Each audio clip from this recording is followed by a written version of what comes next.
Adventist World Radio, the voice of hope. Radio feon'ny fanantenana na ny AWR.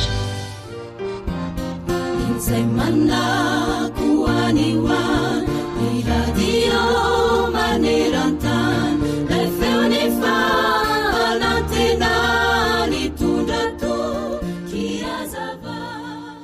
Reto ary misy fomba 10 ahafahanao mitiny hafa. Fomba 10 ahafahanao mitiny hafa. Voalohany, miainoa fahaza manam-pateny. Faharoa, mitenena fahaza manendrikendrika. Fahatelo, manomeza fahaza manimba. Fahaefatra, manantena ka aza mitsahatra. Fahadimy, mamalia fahaza mifamaly. Fahaenina, mizara amin'ny fo fa tsy hoe mody mizara. Fahafito, araroto ny fotoana fahazalany andro mimonomonina. Fahavalo, aoka ho mahatoky fa tsy ararotina. Fahasivy, mamela eloka fahaza mamaly ratsy. Ary ny fahafolo, mampanantena ary aoka tsy anadino izany. Tena zava-dehibe tokoa izany mity izany araka ny voalaza ny soratra masina ao amin'ny Romanina 12:7 manao hoe: oka ny fitiavana ho amin'ny tsy fiatsaram-belatsia, mankahala ny ratsy, mifikira amin'ny tsara. Dia hoy koa izy ao amin'ny Korintianina 1:9-12 manao hoe: izay rehetra ataonareo dia ataovy amin'ny fitiavana. Fanantenany tondra tokiazava.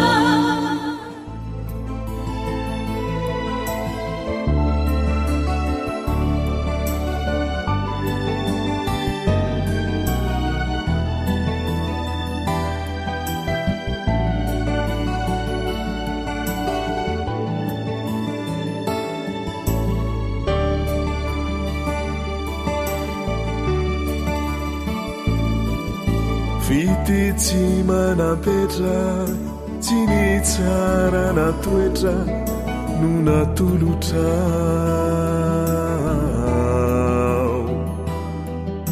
Fity tsy ny atioritra, ny tsetranay maditra eny atrano izao. Fity tsy mialonjafy, fa namonjena rafy tsisy setriny toko. MR Vonjy. Fity ampimizara ho an'izay rehetra tao hoe mpakato.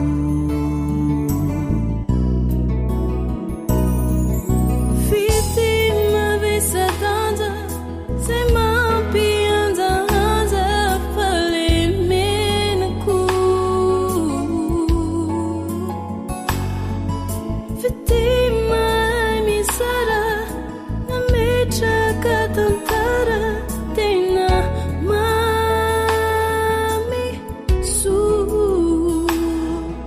Fity maharipery nanangonara fery zay tanisy tety.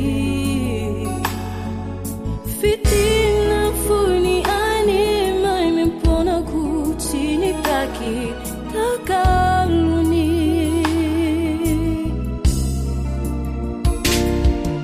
Fity miantsomora sa tsy mba manakora ireo olony. Fity tsy mba manery fa tonga mampahery zay no tolony.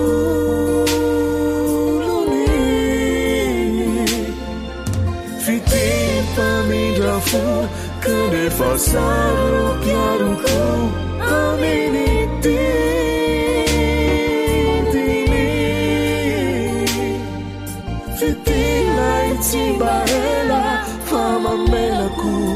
ny olona minisafidiny zay lay onjany fanantenana fitipamindra fo kanefa saropiaroko aminetediny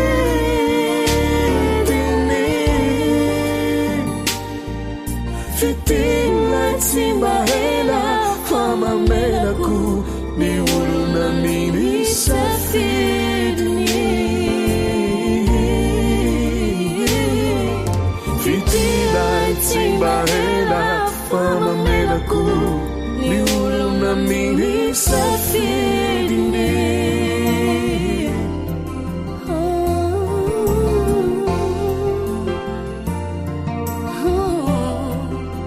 zay sole fitiavana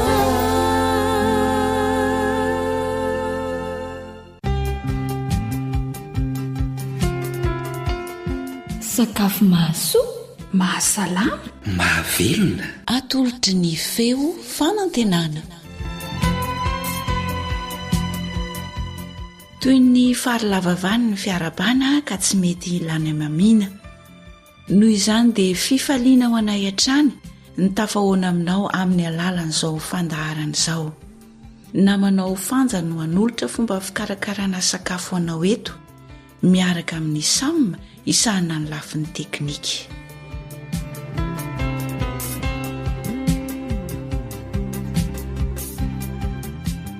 fomba fikarakarana mofo mamy amin'ny voatavo na ny taboara indray no aroso antsika eto mofo mamy amin'ny voatavo na amin'ny taboara inona indray ary ny zavatra ilaina hikarakarana ity mofo mamyntsika ity mila voatavo zany isika na taboara rehefa masaka ny voatavo na ny taboara dia tokony eo amin'ny mpito ny sotro lehibe finanana eo zany no ilaina dia lafarinina ray kapoka sy 3/4 dia lalivay ray fonosana siramamy 4 sotro sira indray mitsongo atody anankiroa ary ny zava-manitra fanao amin'ny mofo mamy arak'izay tiantsika averina indray zany ny zavatra ilaina mila isika lafarinina ray kapoka sy 3/4 lalivay ray fonosana siramamy 4 sotro lehibe zany io dia atody anankiroa sira indray mitsongo dia zava-manitra fanao amin'ny mofo mamy arak'izay tianao ary ny voatavo efa voapotsika 7 sotro fihinanana ireo zany ny zavatra ilaina ary ity mofo mamy ity kosa dia andrahoana ao anatin'ny lafaoro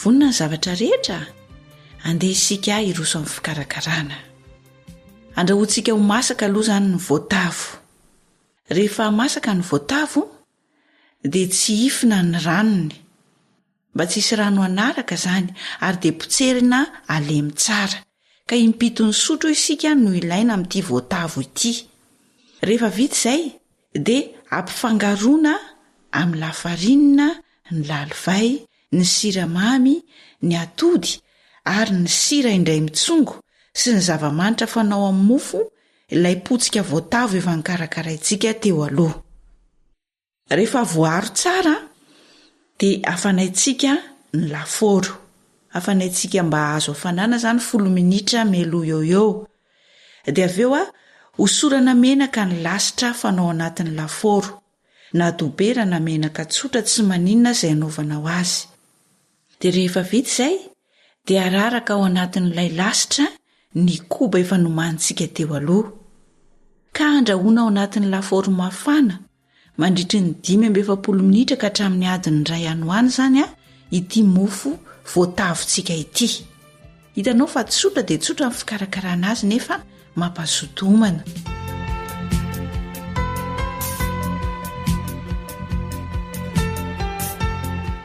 averina kely indray zany ny fomba fikarakarana ny mofo amin'ny voatavo rehefa voasasa tsara ny voatavo dia andrahoana dia tsy ifina ny ranony rehefa masaka dia avy eo potserina alemy tsara. Rehefa voapotsika ny voatavo dia ampifangaroana ao anatin'ity voatavo ity avokoa izany ny lafarinina, ny siramamy, ny atody, ny lalivay, ny sira indray ny tsongo ary ny zava-manitra fanao amin'ny mofo dia afangaroana tsara.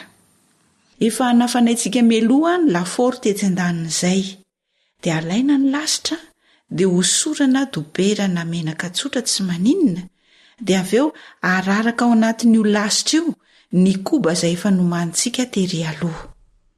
Andrahoana ao anatin'ny lafaoro mafana mandritra ny 5-20 minitra ka hatramin'ny adiny 1 andro izany hoe arakaraka ny fahamasahany izany no hanesorantsika ny mofo ao anatin'ny lasitra. Rehefa masaka ny mofo vita ny nahandro izany dia aroso amin'ny fianakaviana amin'izay. Andramo ange ho hitanao ny tsirony dia mahazotoa mikarakara, mahazotoa homana.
AWR mitondra fanantenana isan'andro ho anao.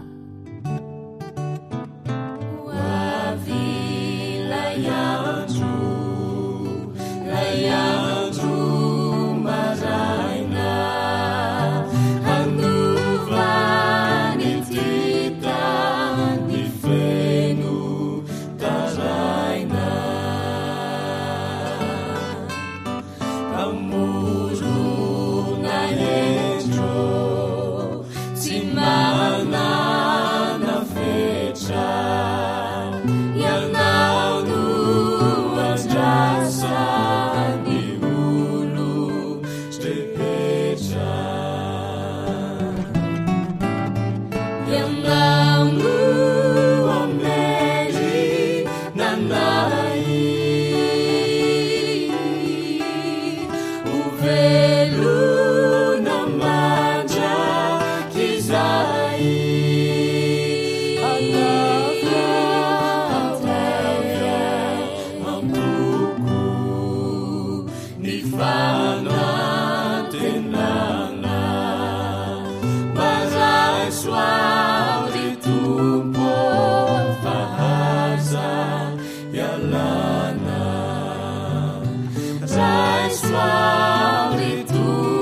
awr manolotra ho anao.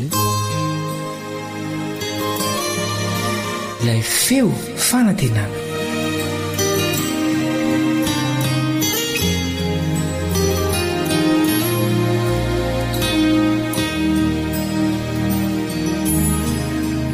Manasanao hiara-mianatra ny tenin'Andriamanitra aminao na manao kalebandretsikivy. Andriamanitra ray ihany nanaterany Kaina sy Abela fanatitra.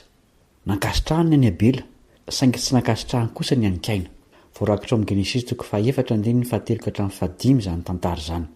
Ny zavatra naterina ny fototry ny fankasitrahana sy ny tsy fankasitrahan'Andriamanitra. Sary mpivavaka amin'Andriamanitra hatramin'ny voalohany ka hatramin'ny farany tantarany tany izy mirahalahy ireo. Mampalahelo izany hoe tsy nankasitrahany mpandray ny fanomezana.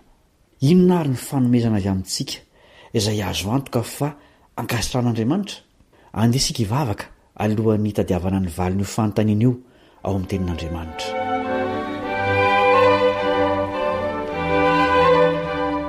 Rainay izay ny an-danitro, tian'olotra fanatitra ankasitrahanao tahaka ny Abela izahay. Ko mety izy ianao hampafantatra ao amin'ny teninao ny fanatitra tianao atolotra ianao. Ampio izay ho mpakatoa tsy misy fepetra ny sitraponao. Mitenena Tompo fa miaino izahay. Amin'ny anaran'i Jesosy. Amen. Andriamanitra fitiavana tia hamonjy ny olona rehetra ny Andriamanitra ny Baiboly, fa tsy sanatria mpapahoro na mpanavakavaka. Ny ataontsika olombelona mpanota ihany ny mahatonga antsika ankasitrahana na tsy ankasitrahana io mason'Andriamanitra. Ohatra velany amin'izany Kaina sy Abela.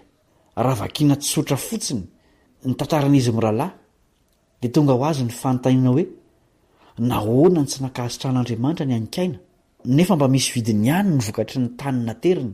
Raha vakiana ao amin'ny tontolon'ny fahotana sy ny fanavotana ny mpanota io tantara io, dia miariary ny anton'ny fihetsik'Andriamanitra tamin'izy mirahalahy. Vao nanota mantsy ny olona dia nanome teny fampanantenana amin'ny aviany mpanavitra ny olombelona Andriamanitra. Hoy izy ao amin'ny Genesis 4:7-10. Genesis 4:7-10. Dia ampifandrafesiko ianao sy ny vehivavy ary ny taranakao sy ny taranany. Izy anorotoro ny lohanao ary ianao kosa anorotoro ny ombelahy tongony. Arak'izany teny izany dia ho torotoro ombelahy tongotra ny taranak'ilay vehivavy izay hiady amin'ny menarana. Hijaly izy atao tsinotsinona nefa kosa anorotoro ny lohan'ny menarana. Tsy izy ho taranaky ny vehivavy io fa Jesosy. Naneho an'io mpanavitra isolo ny olombelona io ny zanak'ondry nataony Abela fanatitra. Azo ny tsara ny mpilanon'ny fanavotana ataon'Andriamanitra ka dia hita taratra teo amin'ny fanatitra nateriny izany. Midika ny teny hoe fanatitra fa novonona ny biby ary nolevonona tamin'ny afo. Mampalahelo ny zanak'ondry vonona toy izany ary azo antoka fa nalahelo ihany koa Abela izay tompony. Nefa ny tanterahany izany satria nankatoa ny drafitra izay nataon'Andriamanitra izy. Tandidon'i Jesosy ilay zanak'ondry nateriny Abela. Jesosy ny tena zanak'ondry izay ho avy hijaly atao fanatitra ho fanavotana ny mpanota. Ny fanatitra Abela araka izany dia maneho ny mahampanota azy ihany koa ny filany famonjena amin'ny alalan'ny fisoloana ataon'i Jesosy aty aoriana. Tsy maneho velively ireo tandidinareo kosa ny fanatitra Kaina, fa izay nahafinaritra azy no nateriny. Tsy nitady zavatra hafa izy ho solo ny fanatitra izay tsy neken'Andriamanitra, fa tezitra kosa.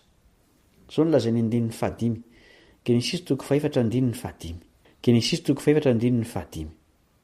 Fa Kaina mba amin'ny fanatiny kosa tsy mba nankasitrahany, dia tezitra indrindra Kaina sady nanjombona ny tarehiny.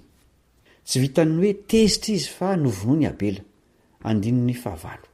Nanjary fanatitra noho faratsiany toetra ny Kaina, ilay mpanatitra fanatitra nankasitrahan'Andriamanitra. Toy izany hatrany no seho teo amin'ny tantarany tany. Novonoina ireo olona nankatoa ny tenin'Andriamanitra. Raha ny tena izy dia tokony Andriamanitra no nahatezitra ny Kaina fa tsy Abela, satria Andriamanitra no tsy nankasitraka ny fanatiny. Nanomboka nioty ny vokatry ny tsy fiainona ny tenin'Andriamanitra i Adama sy Eva teto.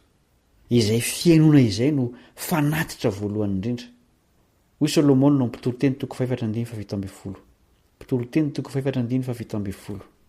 Tandremo ny tongotrao raha makao an-tranon'Andriamanitra ianao, fa ny manatona iaino ny tsara noho ny fanateran'ny adala fanatitra, fa tsy fantatra izy ireny ho manao ratsy izy. Ny fiainona no fanatitra voalohany indrindra akasitrahan'Andriamanitra. Ny fanatitra biby naterina izay nanomboka tamin'ny Abela dia vokatry ny tsy fiainona ny tenin'Andriamanitra hatramin'ny voalohany. Rehefa nytoy ny tantara dia tsy fantatry ny olona intsony ny tena hevitry ny fanatitra fa nanjary fombafomba fotsiny. Matetika aza no ny tompon'ny olona toy ny fanompo Andriamanitra izy ny Andriamanitra ny Baiboly. Mila naterana sakafo izy ireo na koa tezitra ka dia mila fanatitra fampionona pahatezerana. Milaza ny Andriamanitra ny Baiboly fa tsy mba toy izany velively izy. Hoy izy eo amin'ny Salamo 50:5-7. Salamo 50:5-7. Tsy ny fanatitra ao no mananarako anao, ary efa eo anatrehako mandrakariva ny fanatitra hodoranao. Tsy maka vato-trombolà amin'ny tranonao aho, na hosilà amin'ny valanao, fa any biby rehetra ny anala sy ny biby fiompy arivoarivo eny an-tendrombohitra. Fantatro ny vorona rehetra eny an-tendrombohitra, ary eto amiko ny zava-mihetsiketsika eny an-tsaha. Raha mba nona dia tsy ilaza aminao fa azo ao tontolo izao sy izay rehetra ho aminy. Ihinana ny nofonombolava aho na isotro ny ranosilà? Azy ny zavatra rehetra. Fampihavanana mpanota amin'Andriamanitra ny dikan'ny fanatitra fa tsy fampiononana amin'ny fahatezerana. Tsy fitadiavana sitraka amin'Andriamanitra ny fanatitra fa fiverenana aminy, fampihavanana ny mpanota aminy. Notanterahana tamin'ny alalan'ny biby madio izany talohan'i Jesosy, fa rehefa vita ilay fanatitra teo Kalvari dia nitsahatra ny fanaterana biby. Mazava araka izany fa tsy manan-kery sady mahadiso ny mbola fanaterana biby atao fanatitra ho an'Andriamanitra, satria ampy hamelana ny heloky ny olona rehetra ny rany Kristy teo Kalvari. Tsy noana Andriamanitra ho isika ary tsy tezitra ka mila tambatambazana amin'ny biby dorana amin'ny afo. Ny fiainantsika manontolo atolotra azo ny fanatitra kasitrahana. Ny olona miaino sy mankatony teniny ary mibebaka amin'ny ratsy no fanatitra lafo vidy amin'Andriamanitra. Zao ny tenin'ny Samoela tamin'ny Saoly ao amin'ny Samoela 2:12-2. Samoela 2:12-2. Fa hoy Samoela: sitraky Jehovah moa ny fanatitra hodorana sy ny fanatitra hafa latsa-drà, mihoatra noho ny miaino ny feon'i Jehovah. Eny manaraka ny tsara noho ny fanatitra, ary ny miaino ny tsara noho ny saboran'ondry lahy. I Davida koa rehefa nibebaka tamin'ny fahotana mahatsiravina nataony dia natsapa fa ny sitrapony sy ny fiainany milefitra momba ny sitrapon'Andriamanitra no fanatitra tena kasitrahan'Andriamanitra. Zao ny lazaina amin'ny Salamo 150:5-7. Salamo 150:5-7. Fa tsy fanatitra no sitrakao, raha izany dia nomeko ihany. Ny fanatitra hodorana tsy mahafaly anao. Ny fanatitra ao an'Andriamanitra dia fanatorotoro. Ny folotorotoro sy mangorakoraka Andriamanitra tsy mba hataonao tsinitsinina. Mora ny manolotra zavatra materialy ho an'Andriamanitra sy ny olona, ohatra vola, fitafiana, sakafo sy ny sisa, fa tena sarotra ny manolo tena tanteraka ao an'Andriamanitra sy ny milefitra amin'ny sitrapony. Amin'ny ankapobeny dia faly isika rehefa mifanaraka amin'ny fomba fiainantsika raha teo ny tenin'Andriamanitra. Fa rehefa mitady zavatra sarotra izay mitaky fileferan'Andriamanitra dia betsaka ny tsy te hiroso sao maningotra ny aina ny fivavahana amin'Andriamanitra. Mazava ny tenin'i Jesosy ny amin'ny olona tsahamaty toy izany. Hoy izy ao amin'ny Mateo 10:7-7. Mateo 10:7-7. Izay tia ray na reny mihoatra noho ny fitiavany ahy dia tsy miendrika ho ahy, ary izay tia ny zanany lahy na ny zanany vavy mihoatra noho ny fitiavany ahy dia tsy miendrika ho ahy, ary izay tsy mitondra ny azo fijaliany ka tsy manaraka ahy dia tsy miendrika ho ahy. Izay mamonjy ny ainy no amery azy, ary izay mamery ny ainy no ny amiko dia ahazo azy.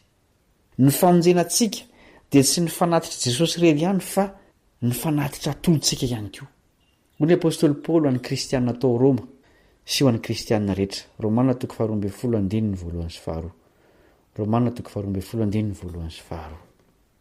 Koa amin'izany mangataka aminareo ary rahalahy no ny famondrampon'Andriamanitra mba hatolotrareo ny tenanareo ho fanatitra velona, masina, sitrak'Andriamanitra dia fanompom-panahy mety ataonareo izany. Ary aza manaraka amin'ny fanaon'izao tontolo izao fa miova amin'ny fanavoazana ny saina hamantaranareo ny sitrapon'Andriamanitra dia izay tsara sady akasitrahana ny marina. Fanatitra velona sitrak'Andriamanitra. tsy mitaky atsika atao fanatitra maty Andriamanitra fa fanatitra velona.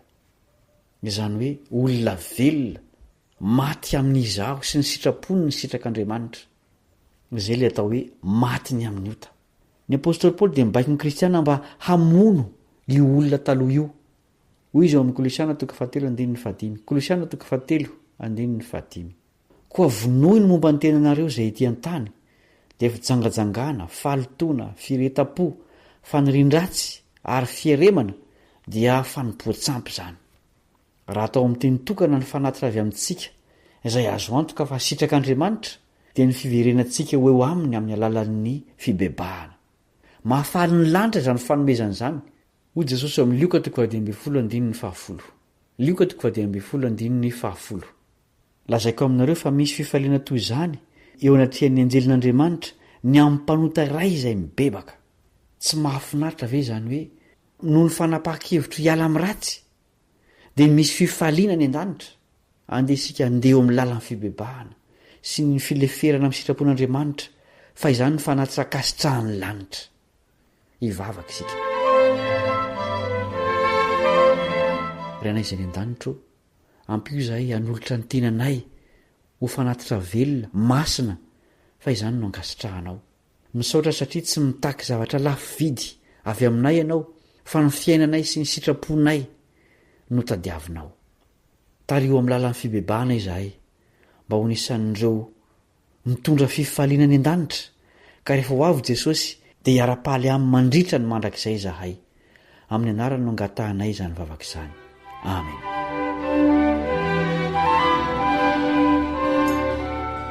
Raha ao amin'ny Baiboly dia ekeko, fa raha tsy ao amin'ny Baiboly kosa dia tsy natao ho azy izany.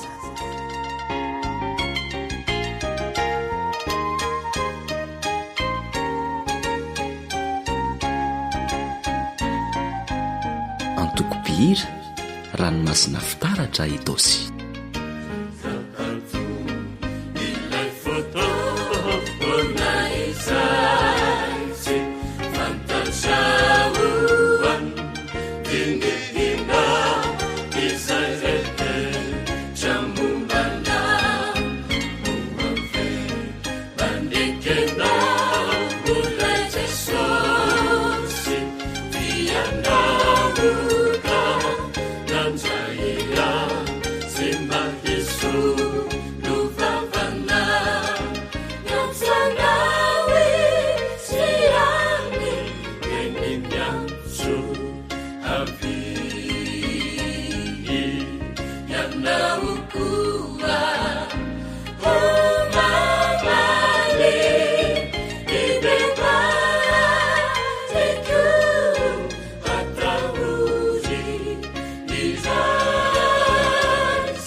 Tianao ny hahafantatra ny tantarany hery mifanandrina teo amin'ny ratsy sy ny tsara, ny maizina sy ny mazava ary ny tsy maintsy hotohiny izany.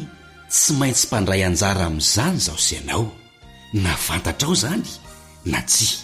Manasanao ary hamaky ny boky hery mifanandrina. Efa misy koa ny rakim-peo mirakitra izany no maniny feo fanantenana ho anao. Mandefa sary SMS amin'ireto laran'ny telefonina ireto: 034 06 797 62 033 84 313 37 032 75 379 74.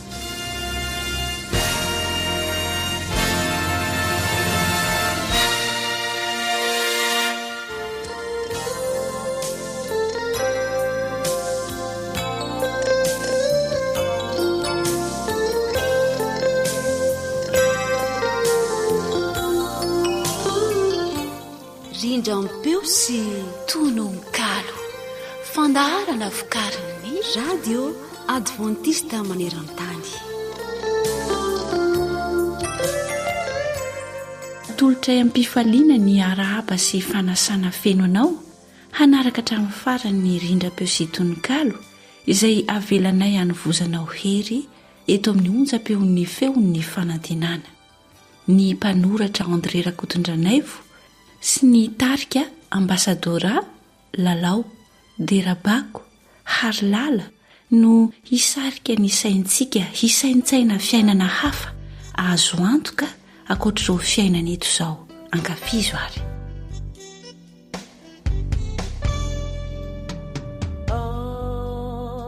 Azama la iluni funareu minuana diamanita minuaiku yanare yanare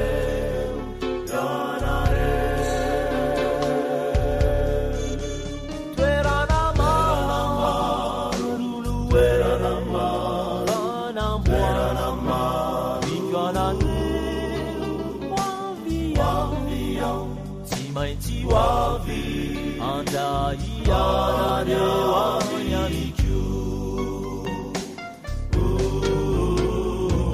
rayo tiaku mawati amiku aminiza itera aminiza zailume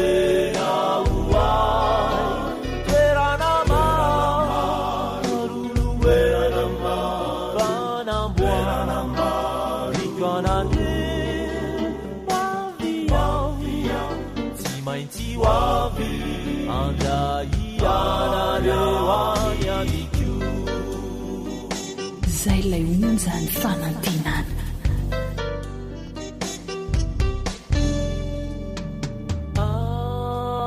Azama la iluni funareu minuanam diamanita minuaiku yanare yanare yanare tveranama luluenama vanambuanama ituanane waviau timainti wavi andai yanare wamiamiku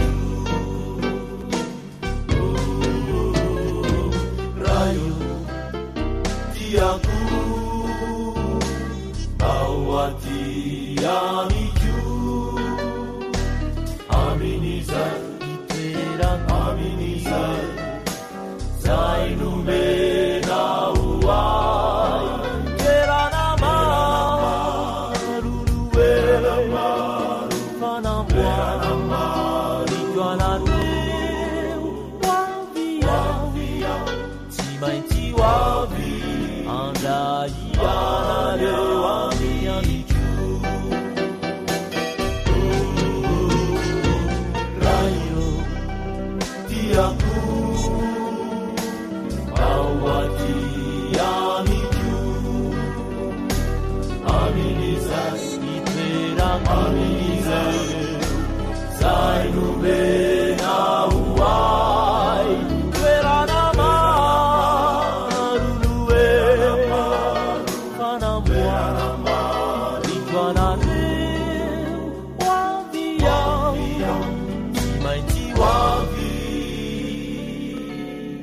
Andrai wanyamiku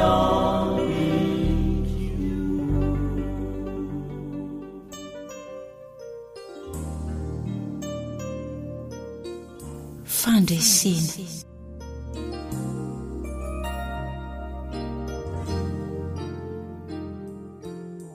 Ny andro hariva ho tonga maraina ary ny sento mandreraka ny aina hanjary korana sy oby misesy fa tonga ny fetra ny fasana resy.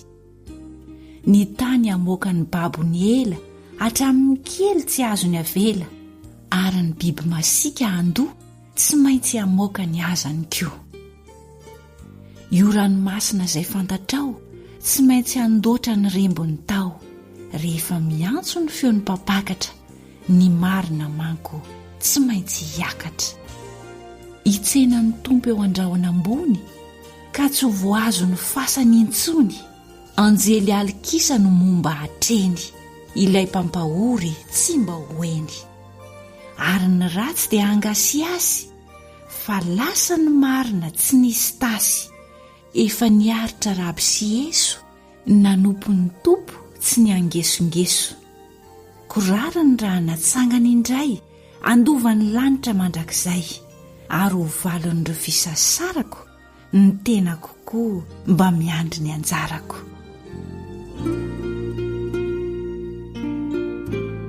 Mpanoratra André Rakotondranaivo. AWR BP 700 Antananarivo 101 Madagascar.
feon'ny fanantenana.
jerosalema. Ry jerosalema, ry jerosalema tsy afaka antsaiko, ry jerosalema tanàna malala fonenandraiko, raha ny fokony hoe hanadino hiala aminao dia aoka ny lelako sy lanilany iraikitra ao.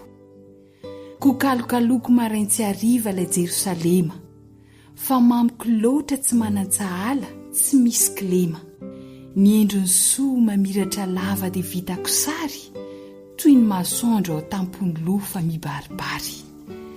Ny manda rehetra mamiratra ery sy madera tokoa, voarary mirindra sy tsy misy tomika ireo vatosoa, ireo jaspi, irony safira, ary koa ny topaza, ny karneola sy ny tavela tsy aro voalaza.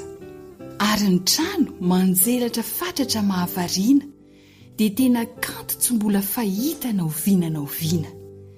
Izay tandiavina toy ny fitaratra mangano andro, ary ny lalana dia volamena atreny amin'ny trano. Mijoro eo anivon'i Jerosalema ny lampandray, dia ilay Andriamanitra tsy mba miova fa mandrakizay. Ny voninahiny indro miantefa manerana ny tany, ka indro mambomba ny ao an-tanàna ny fahazavany. Misosa tsy miato ilay renirano tsy manan-tsahala avy amin'ny tompo, madio sady manga ka mangalahala, dia ilay ranonaina tsy mety ho ritra no sady milamina.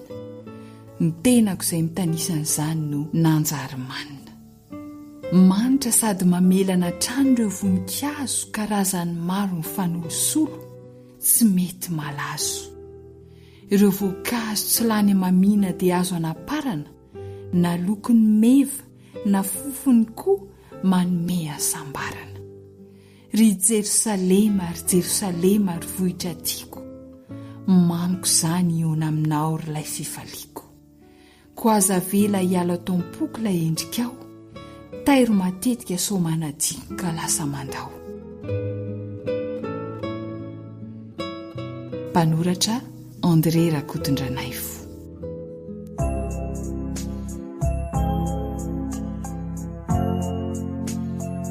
Adventist World Radio, the voice of hope.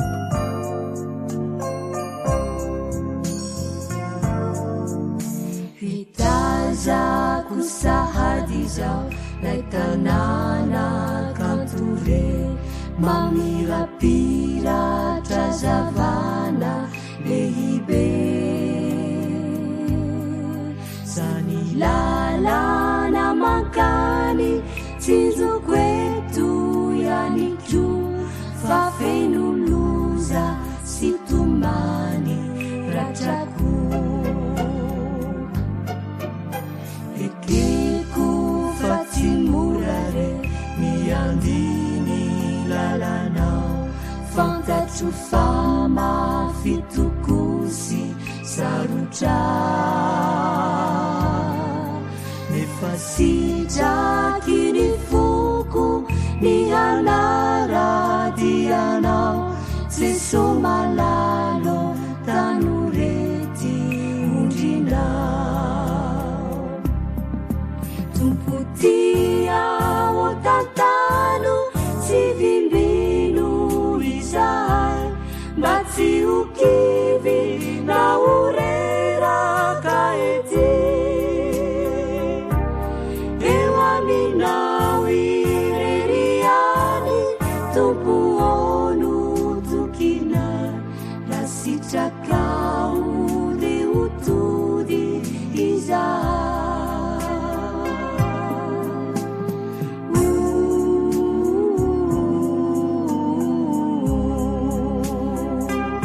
AWR, Let's Mafo ianao.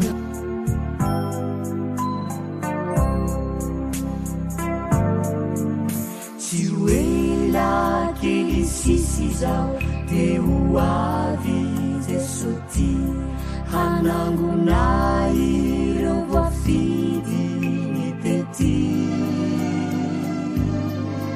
De ho sambatra tokoa izay naharitra, handova fiainana rehetra tompotia otantano sy vimbino izay mba tsy hokivy na horeraka ety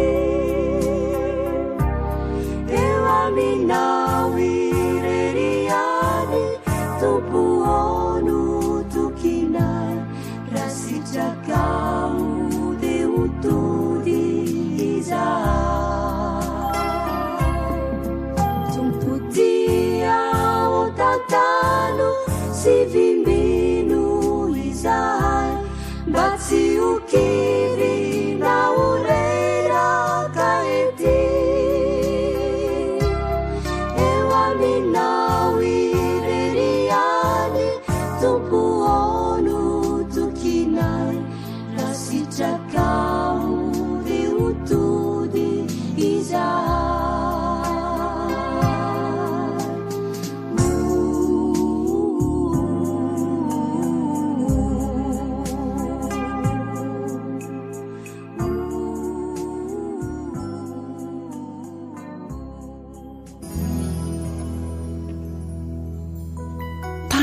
vaovao.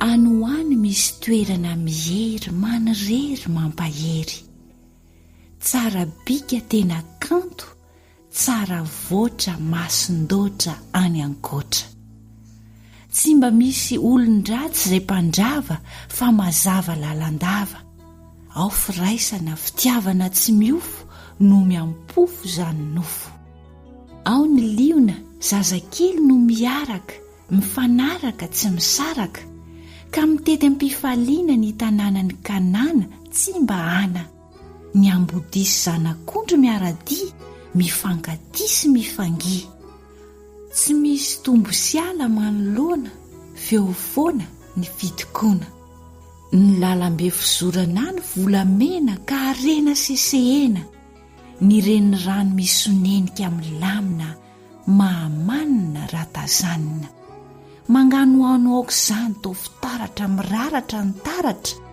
voankazo no mandravaka ny sa mifampitaka mampizaha io ny tany vaovao izay isy anay honenanay raha hatr'izay tsy ho fantatra ao mihitsy ny alahelo na ny elo mampanelo fa iventy tonikirany Mosesy mifanesy ny mpandresy fifaliana sesilany no andravaka ireo mpivavaka izay voavaka. Mpanoratra André Rakotondranaivo.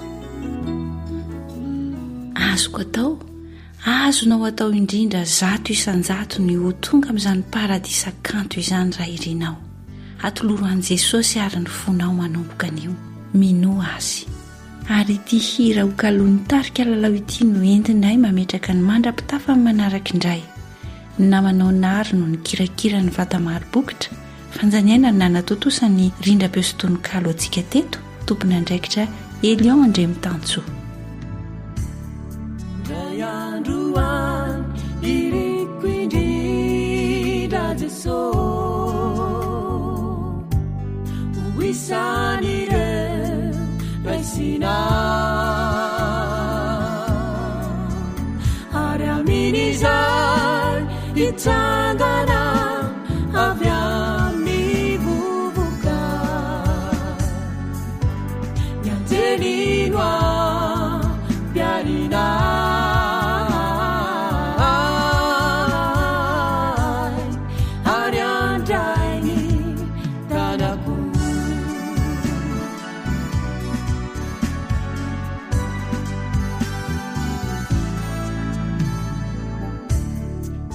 Masuku haitanao Jesosy hipetraka eo aminy rahona hamirapiratra fatratra otoniny aze sy feon-tropetra no izay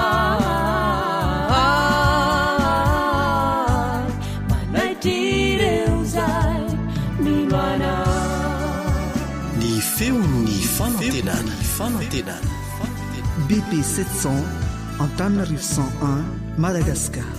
Tiandikuizan yarakaminao Jesu itetianio lanidio ireo kitana ulalovako feno zavabaova utenainireo punina kahiditao Jerusalema vauvao hitehetini rano masina fitaratra manganua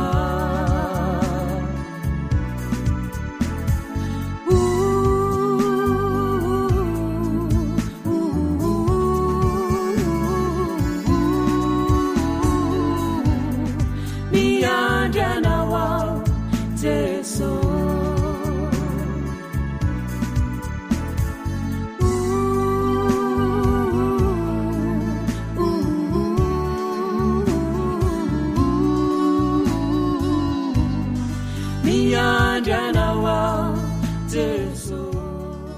ankoatra ny fiainoana amin'ny alalan'ny podcast dia azonao atao ny miaino ny fandaharany radio AWR sampananteny malagasy isan'andro amin'ny alalan'ny YouTube. Feo fanantenana.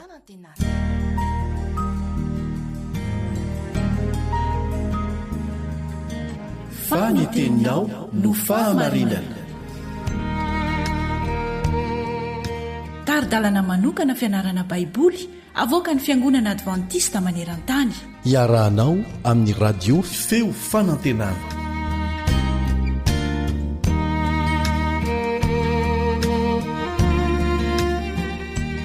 Andeha hotoizantsika ny fandalinana ny bokin'ny Eksodosy.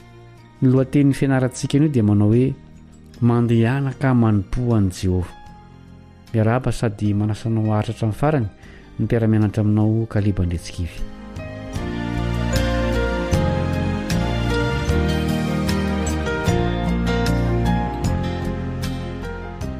Niatra tamin'ireo izay tsy nahitana raha teo amin'ny tolambaravarany ny fitsaran'Andriamanitra ny alin'ny Paska. Tantaran'izany ny Eksodosy 12 andiny voalohany hatramin'ny 12.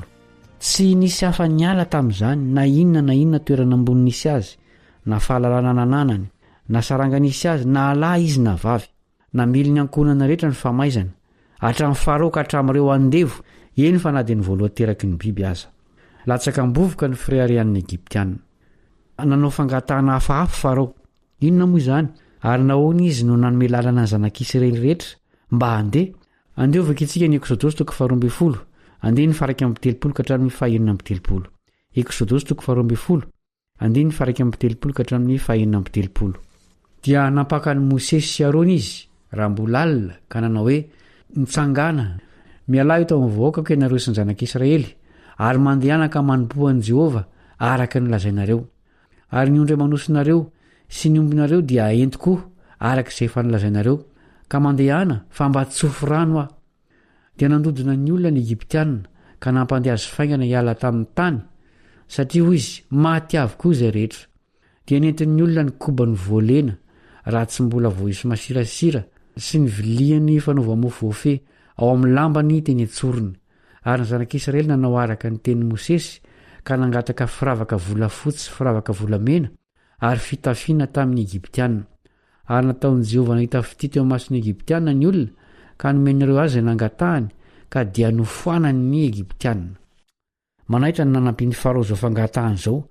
Raha nilaza tamin'ny Hebreo izy mba handeha hanompo an'i Jehova. Hoy mantsy izy hoe fa mba tsofo rano aho. Nahoana moa izy izay mpanjakan'i Egypta ilay Andriamanitra teo amin'ny tany nisy azy no nangataka an'izany?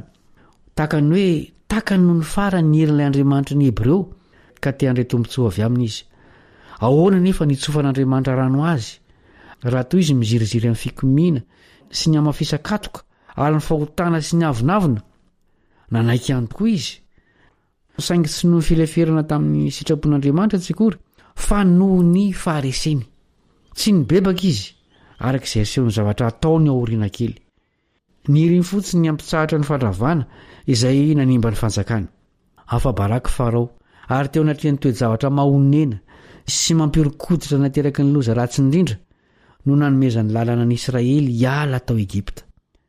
Navelana natao izao izay nilaviny hatr'izay na teteo aza ny fahoriana nanjony fireneny vokatr'izay nataony. Azo inona fa efa tsy andriny Egiptianina koa ny andehanan'ireo Hebreo hiala amin'ny taniny satria hoy izy ireo hoe mandehana fa maty avokoa izay rehetra araka ny efa nivakitsika teo. Tao anatin'izany dia nataon'Andriamanitra izay tsy hahatonga ny Israelita hiala tao Egipta tamin'ny tanapolo. Nataony izay hitondrana izy ireo ny zavatra ilainy ho amin'ny dia izay hita teoriana kely fa lava sy maharitra kokoa noho izay noheverina. Ho fandodonana ny olona hiala tao amin'ny firenena fotsiny no nanomezany Egiptianina ireny zava-tsarobidy ireny. Nefa vidin'ny ny asa mafy nataon'ny Israelita nandritra ny taonjato maro izany, karama izay nilavina tsy omena azy ireo. Raha izany no vidin'ny fandroanany Hebreo tsy hijanona eo amin'ny taniny dia azo antoka fa kely foana izany ho an'ny Egiptianina. Hoy isika hoe tsy tena nibebaka Farao fa niriny fotsiny ny ampitsahatra ny fandravana izay nanimba ny fanjakana. Manahoana ny fibebahantsika amin'izao andro faran'izao? Tahotry ny vokatry ny ratsy natao fotsiny ve? Ny tena fibebahana marina dia alahelo noho ny ota ary ny miala amin'izany.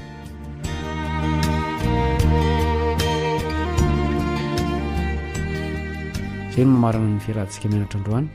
Manantena mbolo tafahoana aminao ao amin'ny fizarana manaraka ny mpiara-mianatra aminao Kaleba Ndretsikivy.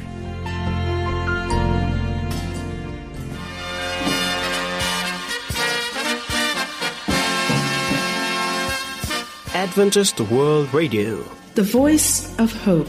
Radio feon'ny fanantenana. Ny farana treto ny fanarahanao ny fandaharan'ny radio feo fanantenana na ny AWR amin'ny teny malagasy.